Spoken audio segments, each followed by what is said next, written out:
Today I have some middle grade recommendations for middle grade March.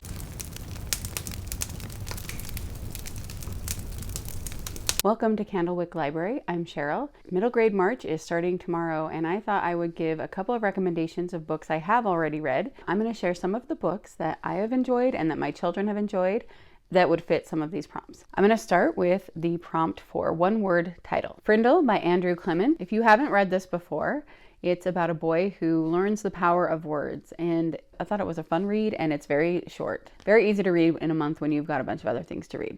Fablehaven by Brandon Mull. We have really enjoyed this whole series together as a family. This is about a brother and sister who go to stay with their grandparents and find out that there is a lot more to their grandparents and to their grandparents' home than they realize. This cover shows a witch because there are magical creatures and magic in these books. The series ended up being 5 books, and then there is a sequel series, also of 5 books called Dragon Watch, and we've liked all of them. Resistance by Jennifer Nielsen. I would recommend any of Jennifer Nielsen's historical fiction books, and a lot of them do have a one-word title or are about immigration or refugees or things like that. So you could probably find a book, and you could even read her for a book you missed out on if you haven't ever read her before. They are classified as middle grade in Goodreads, and I think I would have read them as a middle grade kid. I've read them to my kids when they were that age. They also would be good for YA. So I think that they kind of straddle that line between middle grade and YA. In Resistance, it is about a girl that joins the resistance against the Germans. Mandy by Julie Andrews Edwards. This tells the story of a little orphan girl who climbs over a fence from the orphanage into this garden and decides to make it hers. Yes, that's the Julie Andrews from Sound of Music and everything. I thought this was a really cute book, and this also could be one you've missed out on if you've never read it, because it's been around for a while. And the last one I'm going to talk about for this prompt is Glitch by Laura Martin. I cannot recommend every book by this author. I've bought a few books that I've ended up getting rid of because of language and other things that were in them. She has some books about dinosaurs coming back that I think are really fun. And then this Glitch is time travel. And I thought this one was a really good one. Okay, the next category is debut novel. The first book I have talked about a lot on here, and that is The Vanderbeekers of 141st Street. This was Karina Young Glazer's first book. And of course, I've talked on here before that this is one of my daughter's favorite read alouds that we've ever done. We've all enjoyed the entire series. Book Scavenger by Jennifer Bertram. When I first read this book, I said out loud, this is the book I wish I had when I was a kid, because it has riddles and puzzles to figure out, and also books. In this book, people hide books, and then there's puzzles that they have to figure out to try to go find these books. And if you go on her website, there are actually people that have done this. I don't know if that's active. We haven't done it for a couple of years, but when we first read this book, then we did it, and we hit a book with the puzzle, and we went and tried to find books. Some of them we couldn't find. They were showing that they were still active, but we could not find them. So we don't know if somebody just forgot to put in that they had found it already, or if somebody found it that wasn't part of Book Scavenger and had no idea why there was a hidden book there. It was really fun. So I would check that out to see if they're still doing it if you decide to read this. But this was a really fun book. If you want to read something about books and you like figuring out puzzles, I think you'd enjoy it. The Bark of the Bog Owl by Jonathan Rogers. This also skirts the line between middle grade and young adult, I think, but it's considered middle grade. It's a retelling of David from the Bible, and this has also been one of my family's favorite read alouds. I would recommend the whole series of 3 books. The Green Ember by S.D. Smith. This also obviously could be for animals on the cover. This also has an entire series with books that are part of the story, and then also books that are prequels. We love the little bunnies, and we've really enjoyed these books. The Prophet Calls by Melanie Sumrow. I've talked about this book one time on here before because I read it a few months ago for the first time, and this was her debut novel, and this tells the story of a girl in a polygamist family. This book feels like it is based on a true story because the groups that are in it are real, and everything she talks about is real.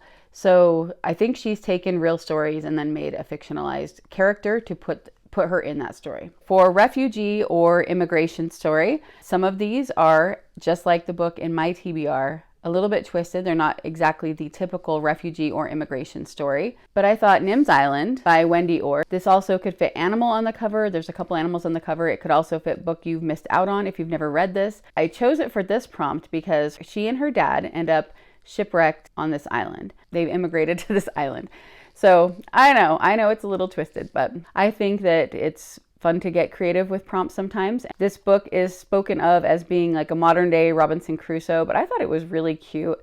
I enjoyed reading it. My daughters liked it. So I thought this would be a fun choice. Another one that follows that kind of thinking of somebody who has to go into a new place and start a life on an island is Baby Island by Carol Ryrie Brink. Again, this could be another one of a book you missed out on, as it's an older book. And this has two sisters that are middle grade age. Their ship sinks. The only survivors they know of are themselves and these 4 babies.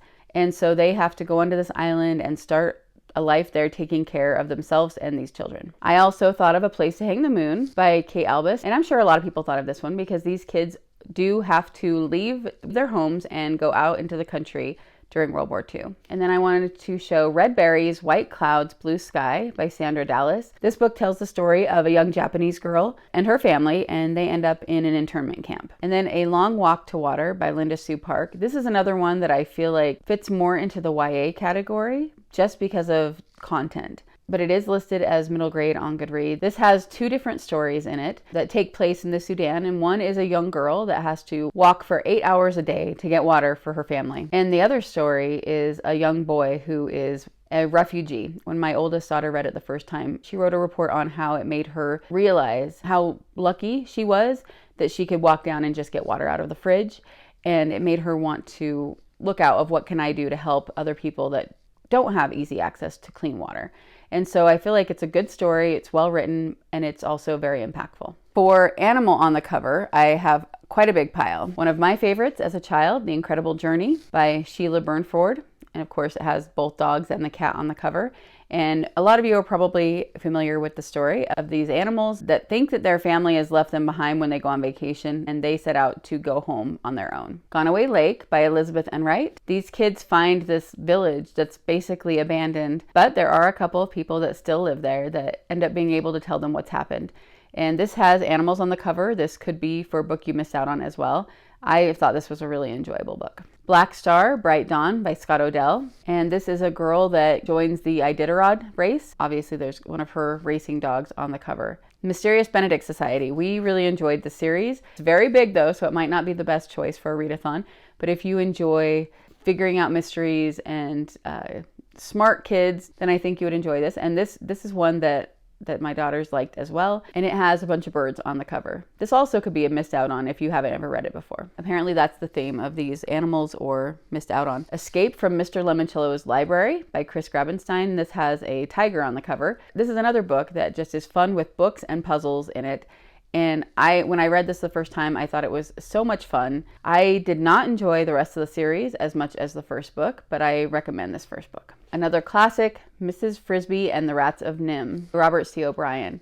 I don't like rodents. I don't like mice. I don't like rats. This does not seem like it would be a book that I would love, but I did. I really liked this book when I read it a couple of years ago. And of course, this has the rats on the cover and the bird as well. The Wolves of Willoughby Chase by Joan Aiken. And of course, we got the wolves on the cover. This one is a little bit scarier. I thought this was a really good story. These girls are left behind in the charge of their governess while their parents go on a sea voyage. The governess that's left behind starts to sell off the family's things and treats the girls like orphans. And they have to figure out how they're going to get away and how they can maybe save their home. The Dreamkeeper Saga by Catherine Butler. This has a dragon on the cover, but also a bird. And this fantasy series, it's written by a Christian author. It's very clean.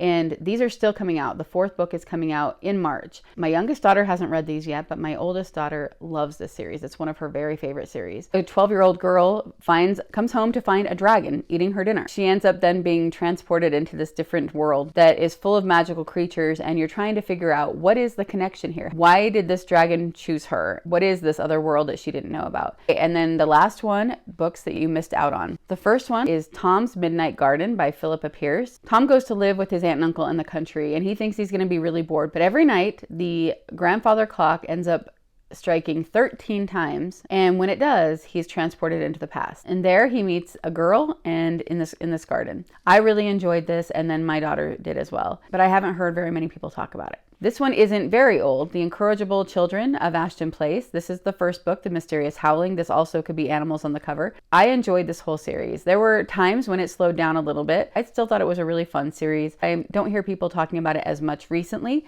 so maybe you didn't read it when it first came out. The Happy Hollisters. This is not the first book. This is the second book. My youngest daughter is reading the first book right now, and I didn't feel like going and looking for it. This series is by Jerry West. It is a series of, I think, 33 books, and they're very simple. They're from the 1950s. Cute little mysteries. They're not scary. They're not gory. And, you know, you've got that very wholesome, Leave It to Beaver kind of feel to them, I think. It's a family with a bunch of kids, and they just happen to have all of these mysteries that they get to solve, starting with when they move to this new town and their moving truck goes missing. Another family favorite is The Trumpet of the Swan by E.B. White. This also could be animals on the cover, and I hear people talk about this occasionally, but not as often as they do about Charlotte's Web. When I read this to my girls, we all enjoyed it. We all thought it was really sweet, but it also made us laugh out loud. It is long, but it is a fast read. The Boy Who Dared by Susan Campbell Bartoletti. This is a true story about Helmut Hubner. He was a young boy, a young teenager in Nazi Germany, and at first he was Hitler's youth. He was patriotic, and everyone around him were Nazi sympathizers and Nazis. But then he started noticing things, and he realized what was really happening, and him and a couple of friends started fighting back in the ways that they could. They were found out, and it is not a happy ending, but I think it's a really important and good book. I hardly ever hear anybody talk about that, so that would be why it would be a book you might have missed out on. Gifts from the Sea by Natalie Kinsey Warnock. This is about a young girl that lives alone in a lighthouse with her father after her mother has died. And one day she finds a baby that is washed up off on the shore. They name her Cecilia, which means gifts from the sea. This is just a really sweet story about how she takes care of this baby and how this baby helps her and her dad. The Ordinary Princess by M.M.K. This is a story about a princess who everybody says is just ordinary looking and nobody wants to marry her, but she does not want to be married off to a stranger, and she is very different from what everybody expects her to be, so she runs away. And this is, again, just kind of a fun little story. I enjoyed it. My daughters enjoyed it when they were younger. And I believe it was published in the 1980s, so it's been around for a while. The last one I'm going to share today is The 100 Dresses by Eleanor Estes. This is about a young girl who has the same dress she wears every day to school, but she is teased about it. And so she lies and says that she has 100 dresses at home. This is a sad story, but it is a very important story about bullying and kindness. I think it's a really important book. So those are some of the books that I would recommend for Middle Grade March. Let me know if you're participating in Middle Grade March, if you've read any of these books, if you like them, if you didn't like them, and what you're planning on reading.